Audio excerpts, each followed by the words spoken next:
Olá, alunos! Bom, neste bloco a gente vai falar sobre a indignidade, que é uma sanção, uma pena de caráter civil que acarreta a perda dos direitos hereditários, ou em outras palavras, a exclusão da sucessão. Tanto é que o capítulo que trata da indignidade no Código Civil é chamado dos excluídos da sucessão. Por quê?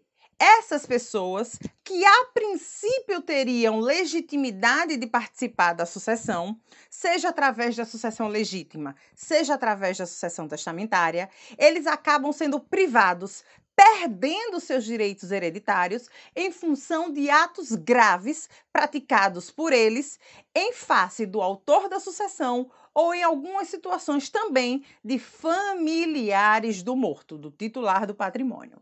Então a indignidade, ela é uma pena, mas uma pena de caráter civil, que é apreciada no juízo cível, apesar de várias de suas hipóteses dizerem respeito a crimes, a tipos penais. Ok?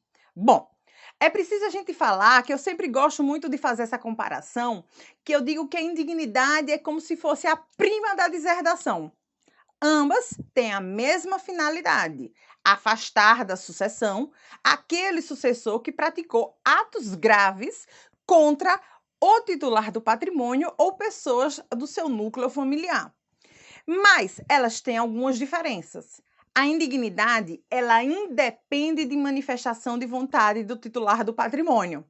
Pelo simples fato do sucessor ter praticado o ato que é previsto em lei como hipótese de indignidade, ele poderá ser excluído da sucessão. E aí eu já chamo a atenção de vocês.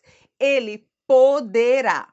Não é o fato de ter praticado o ato e com a abertura da sucessão, esse sucessor ele não será considerado automaticamente excluído.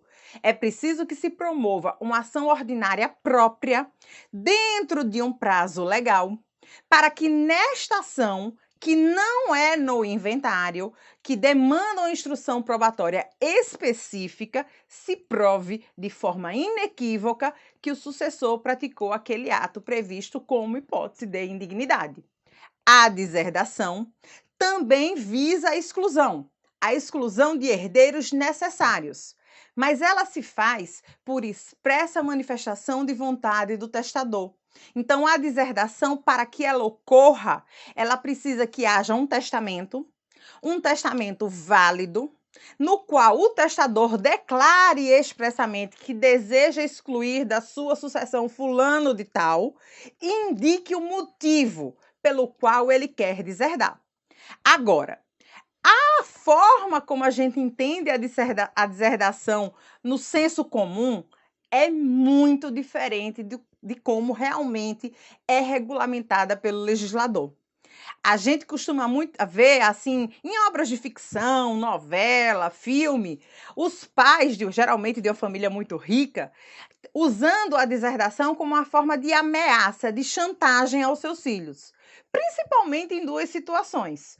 Ou quando o filho se apaixona por um pé rapado e quer casar com essa pessoa que não tem dinheiro, e a família, como forma de boicote ao relacionamento, de pressionar para que esse relacionamento não se formalize, ameaça com a deserdação, ou aqueles casos em que você tem algum membro da família que não quer nada com a vida, que não quer trabalhar, só quer curtir e gastar o dinheiro. E aí os pais, eles usam como instrumento de chantagem a ameaça da deserdação, dizendo: "Ah, se você não trabalhar, eu vou lhe deserdar". Bom, isso é balela. Não funciona bem assim. A deserdação, tal qual a indignidade, ela não é um ato discricionário. Ela só pode ser declarada, apesar de ser declarada com base na manifestação de vontade do testador, nas hipóteses taxativamente previstas na lei como causas de deserdação, as de indignidade e um rol próprio, presente lá nos artigos 1972 e 73, certo? Então, o que vai acontecer? Essas hipóteses, tanto a indignidade quanto a deserdação, elas visam excluir o sucessor da sucessão através da provocação de algum interessado após a morte do titular do patrimônio, ou seja, a ação ela só pode ser proposta após a abertura da sucessão, e é preciso que se prove nas duas situações de forma inequívoca que aquele a quem se imputa a indignidade ou aquele a quem um testador declarou que gostaria de ver excluído fora da sua sucessão, realmente praticou algum dos atos previstos em lei como causa das duas sanções, a da indignidade ou a da deserdação. E aí é preciso a gente atentar e começar a falar um pouquinho sobre aquele sub-ramo do direito, que é o direito penal. Bom, apesar da gente estar tratando de uma regra que trata de uma sanção civil, muitos princípios do direito penal são aplicados aqui à indignidade. Porque a indignidade ela não deixa de ter caráter de pena, só apurada e prevista dentro do ordenamento privado do direito civil. Então, é preciso a gente lembrar a respeito do princípio da legalidade que se aplica ao direito penal. O que significa isso? Que não há lei, não há pena sem prévia cominação legal. Por isso que tanto na indignidade quanto na deserdação, só pode haver aplicação da penalidade de exclusão da sucessão nas hipóteses taxativamente previstas na lei. E que hipóteses são essas? Elas estão elencadas lá no artigo 1814 do Código Civil. Bora lá, vamos ver quais são essas hipóteses. A primeira hipótese é a do homicídio doloso, seja ele consumado ou tentado. E aí eu já chamo a atenção de vocês. Só o homicídio doloso, aquele com a intenção de tirar a vida de outra pessoa, é causa de indignidade. Então, o homicídio culposo não impõe, não pode ter a força de impor a exclusão do sucessor da sucessão. É preciso que o homicídio seja doloso, tentado ou consumado. E aí, o sucessor, ele pode ter qualquer tipo de participação, porque o inciso 1, ele diz assim: pode ser excluído da sucessão o herdeiro legatário que for autor, coautor ou partícipe de homicídio doloso ou tentativa deste contra o autor da sucessão, seu cônjuge, companheiro, ascendentes e descendentes. Ou seja, não é o homicídio praticado somente contra o titular do patrimônio que permite a exclusão do herdeiro legatário da sua sucessão, mas contra ele, contra seu cônjuge, companheiro, ascendentes e descendentes. Isso significa dizer que, em razão de um mesmo fato, uma pessoa ela pode ser excluída de mais de uma sucessão. Vou dar um exemplo para ficar mais fácil de entender. Vamos supor, vou pegar aqui um pedacinho, não, deixa eu pegar uma tela em branco. Vamos supor que X e Y têm 2 filhos, A e B. O filho A cometeu homicídio doloso contra Y, seu pai, vindo este a falecer. Aberta a sucessão de Y, A poderá ser excluído desta sucessão porque praticou homicídio doloso contra o autor da sucessão. O homicídio doloso consumado. Bom, o que pode acontecer ainda dentro dessa situação? Vamos supor que 6 meses depois da morte de Y, X, mãe de A e de B, acabe morrendo por causas naturais, não imputadas a nenhum dos 2 filhos. O que vai acontecer aberta a sucessão de X? A também poderá ser excluído da sua sucessão porque praticou homicídio doloso contra o cônjuge de X. E, por isso, por quê? Porque o homicídio doloso contra o cônjuge do autor da sucessão, que agora é X, também pode impor a pena da indignidade. Vou além ainda. Vamos supor que B, irmão de A, filho também de X e Y, acabe falecendo alguns meses depois em função de um acidente, sem qualquer interferência do irmão. Aí o que é que vai acontecer? Aberta a sucessão de B, A também pode ser excluído desta porque ele praticou homicídio doloso consumado, contra o ascendente do autor da sucessão. Minha letra tá uma desgraça. Mas o que é que vai acontecer? Volta para mim. Apesar da lei permitir que o mesmo crime ele possa ser causa da exclusão da sucessão de mais de uma sucessão, é preciso que a cada abertura da sucessão de cada pessoa, os interessados promovam a ação judicial própria para excluir esse herdeiro indigno da sucessão. É lógico que, havendo o pedido da indignidade pelas mesmas razões, eu posso utilizar provas emprestadas lá da primeira ação de indignidade, da qual A já foi formalmente e por sentença excluído da sucessão. Vamos lá. Outra coisa. É irrelevante o motivo do homicídio. Então, o caso mais famoso sobre homicídio, de indignidade, é o caso da Susanna von Richthofen. Ela foi acusada e provou-se que ela participou do homicídio consumado contra os seus pais. À época, a investigação policial e judicial entendeu que ela praticou o ato como forma de antecipar o recebimento da sua herança, já que seus pais eram contra o seu relacionamento. Então, nesse caso, o motivo do homicídio doloso foi um interesse efetivamente patrimonial, mas não precisaria ser.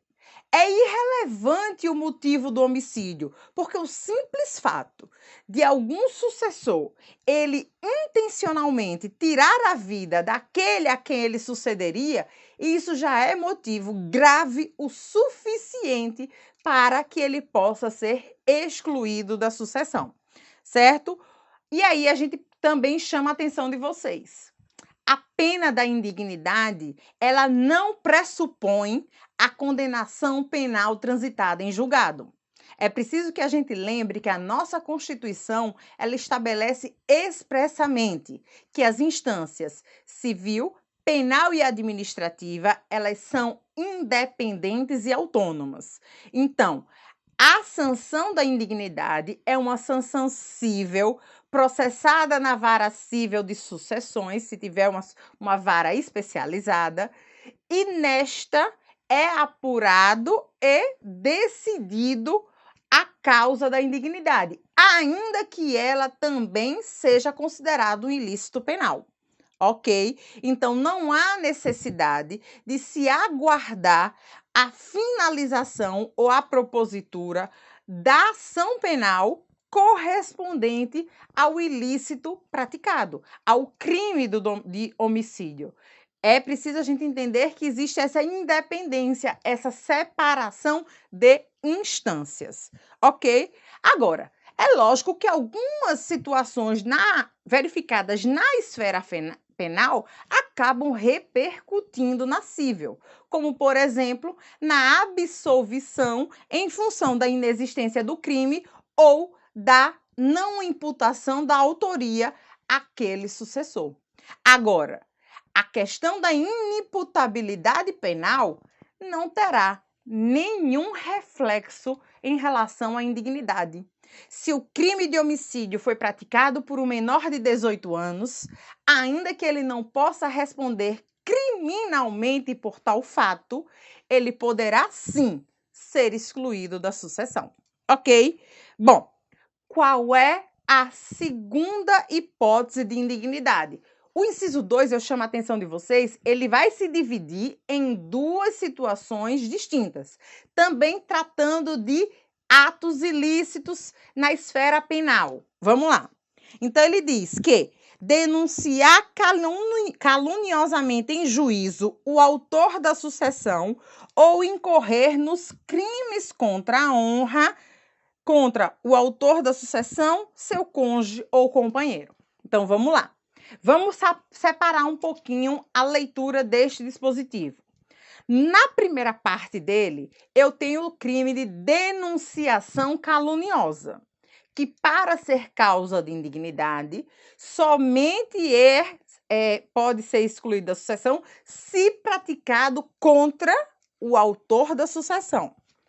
Na segunda parte, eu tenho a referência aos crimes contra a honra, no qual se incluem calúnia, injúria e difamação, que aí podem ser praticados não só contra o autor da sucessão, mas contra seu cônjuge e também seu companheiro. Primeira questão: qual é a diferença entre calúnia e denunciação caluniosa? Vamos lá, ficar aqui falando de novo lá do sub-ramo do direito penal. A calúnia é você imputar fato criminoso inexistente ou cuja autoria não seja a verdadeira, aquela pessoa a qual se imputou a conduta criminosa.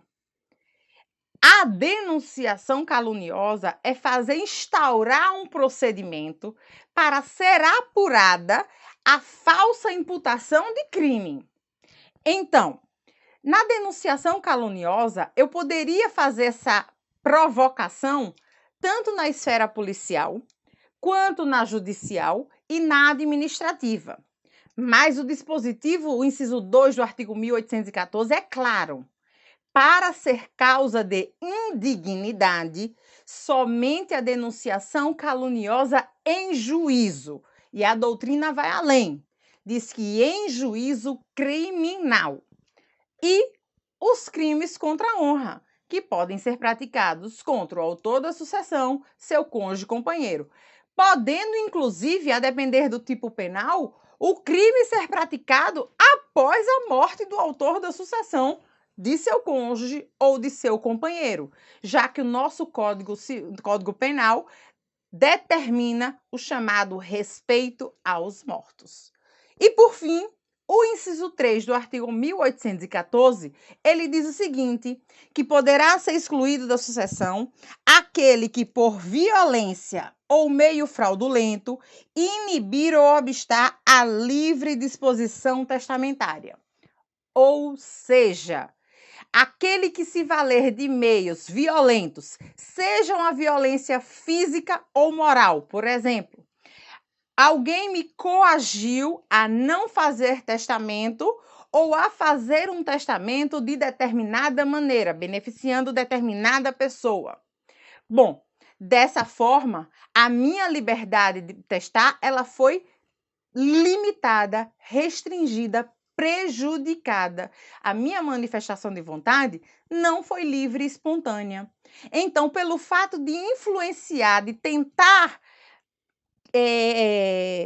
viciar a minha manifestação de vontade enquanto testadora, esse sucessor que se utilizou de meios violentos, mas também de meios fraudulentos, de um ou de outro, ele poderá ser excluído da sucessão, porque o legislador, por vários dispositivos, ele sempre tenta preservar a liberdade de testar.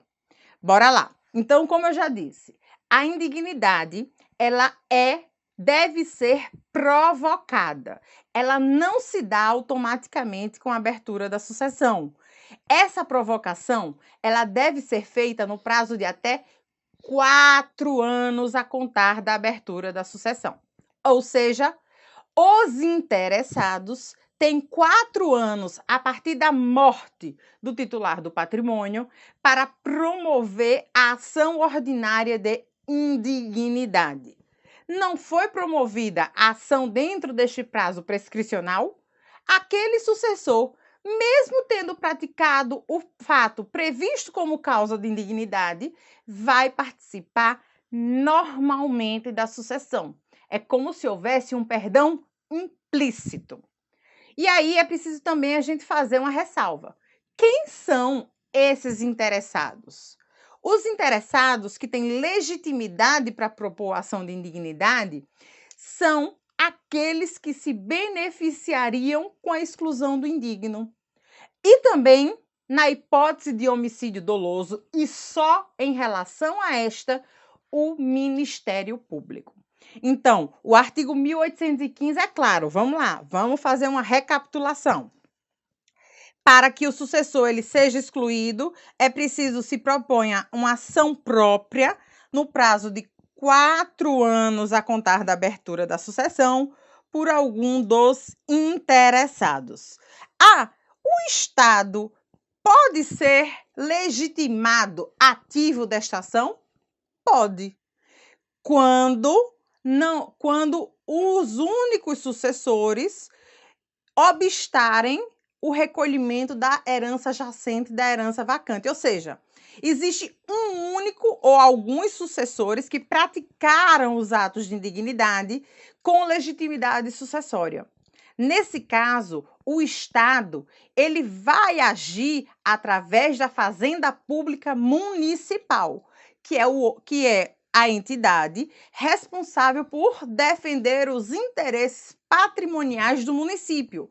Figura ente federativo que terá competência para recolher patrimônio de quem falece sem deixar herdeiros legítimos ou deixando estes sejam excluídos da sucessão.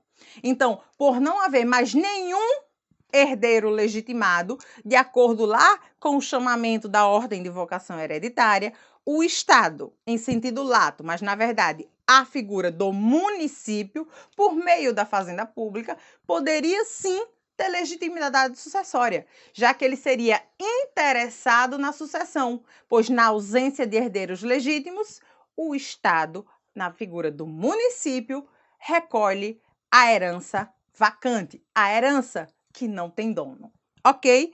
Bom, e aí, dentro dessa ação ordinária própria, é preciso que se prove de forma inequívoca, como eu já disse, a prática do ato de indignidade que se imputa a determinado sucessor.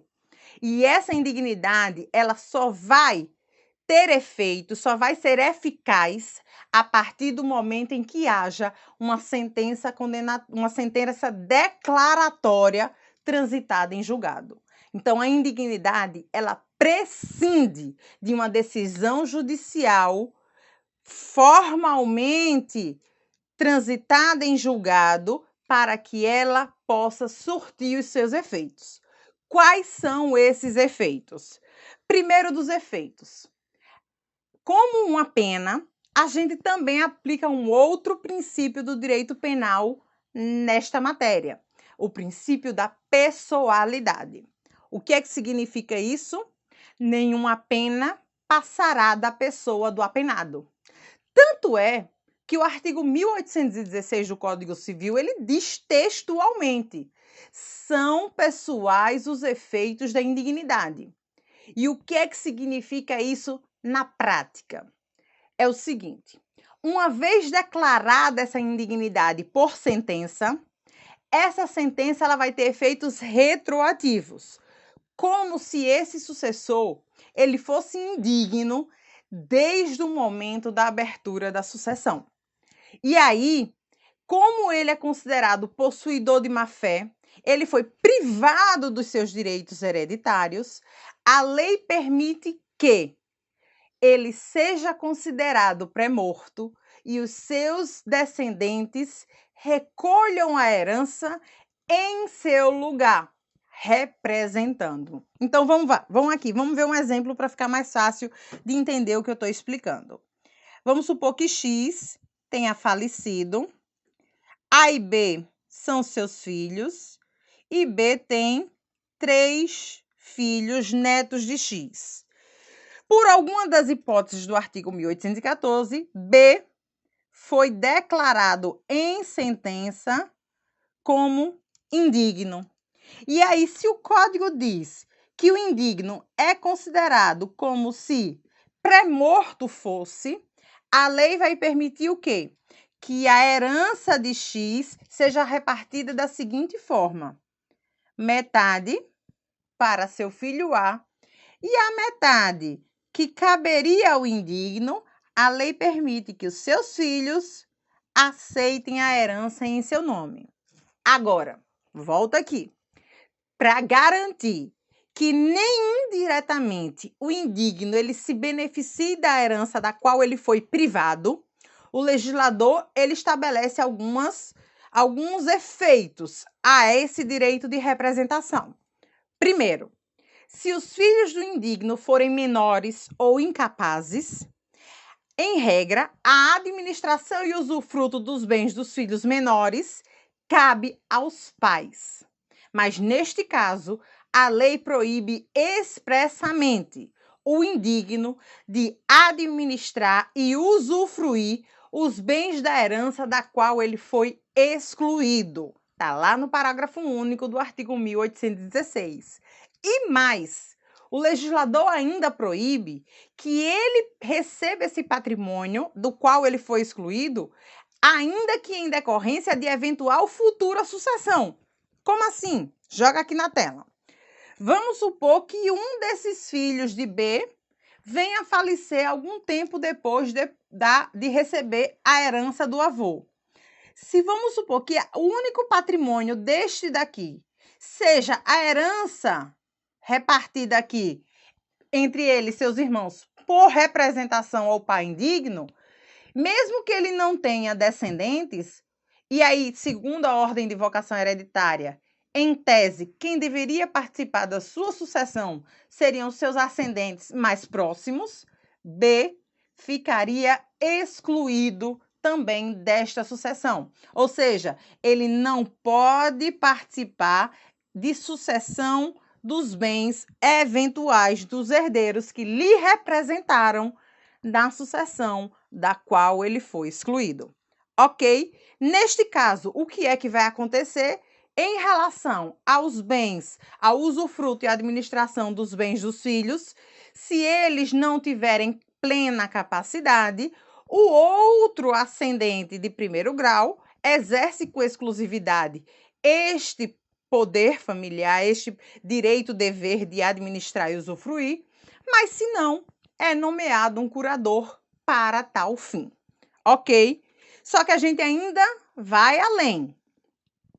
É preciso, quando a gente fala de direitos patrimoniais, sempre a gente precisa ter uma certa cautela, pois nem sempre a decisão judicial ela vai ser concretamente eficaz. O que isso quer dizer? O ideal é que essa ação de indignidade ela seja promovida antes do encerramento do inventário, antes da partilha dos bens. Então, enquanto o inventário ainda está em curso, assim que algum interessado promover a ação de indignidade, o ideal é que ele protocole um requerimento dentro do inventário, informando acerca daquela ação incidental, a ação de indignidade. E aí, o que é que ele pode pedir nesse requerimento? Paralisa todo o inventário, aguardando o desfecho daquela ação, ou ele pode apenas paralisar uma parte dele, a parte sobre a qual se litiga, a parte referente ao quinhão do suposto indigno. E com relação aos outros direitos, que são incontroversos, porque não se discute a legitimidade dos demais sucessores, poderia ocorrer uma partilha prévia e quando a ação de indignidade fosse julgada, ocorreria uma sobrepartilha, uma partilha para incluir aquela parte que ainda não foi devidamente rateada. E a depender do resultado da ação de indignidade, se for julgada improcedente, aquele que era considerado um possível indigno herda normalmente e recolhe seu quinhão hereditário.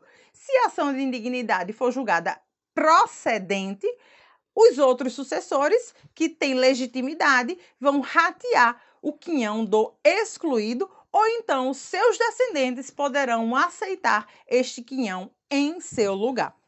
Outra coisa importante com relação aos efeitos da indignidade. O indigno, desde a abertura da sucessão, em face do caráter retroativo da sentença declaratória, ele é considerado possuidor de má-fé. O que é que significa isso? Que, uma vez declarada a indignidade, se porventura já tiver ocorrido a partilha de bens, ele será obrigado a restituir todos os bens recebidos em função daquela herança da qual ele foi excluído. E não só os bens e todos os frutos e rendimentos deles advindos, porque ele não pode se beneficiar deste patrimônio da sucessão da qual considera-se que ele foi excluído desde o instante da sua abertura. Mas isso também não quer dizer que ele não tenha direito de receber a restituição pelas benfeitorias realizadas, até porque reter esse direito ao indigno seria proporcionar um enriquecimento indevido aos demais sucessores. Então vamos lá. Segundo o artigo 1817, cabe ao indigno a restituição dos bens, dos frutos e de rendimentos, caso não seja possível a restituição dos bens efetivamente recebidos, você responde pelas perdas e danos, mas é restituído das despesas de conservação. Bom, então, além disso, é possível que antes da declaração da indignidade, o indigno, que até então era legítimo possuidor daquele patrimônio, tenha praticado atos de conservação ou de oneração destes bens. E, neste caso, se preserva o direito do terceiro de boa-fé que validamente negociou com o indigno. Então, nessa situação, preserva-se o negócio jurídico feito por herdeiro aparente, o indigno, porque naquele momento ele tinha aparência de ser realmente o verdadeiro titular daquele direito, respondendo ele pelas perdas e danos. Por fim, para a gente encerrar essa aula da indignidade, o artigo 1818 fala na possibilidade de perdão do indigno. O perdão, ele pode ser total ou parcial. Total é quando existe alguma declaração expressa por escrito do ofendido pelo ato de indignidade, dizendo que perdoa fulano de tal por esse ato praticado. Neste caso, isso veda qualquer tipo de propositura por quem quer que seja de ação de indignidade. Mas o titular do patrimônio, ele pode entender que, apesar de não perdoar totalmente, o indigno não merece suceder normalmente como os demais sucessores e restringe o seu direito a um determinado bem ou porção de seu patrimônio. Para isso, é preciso que ele faça um testamento, declare expressamente nesse testamento que tem conhecimento que o seu sucessor praticou o ato de indignidade e, por causa disso, ele só sucederá em relação àquela disposição, ao patrimônio disposto naquela disposição testamentária. Ok? Espero que vocês tenham compreendido. Espero vocês na próxima aula. Beijo!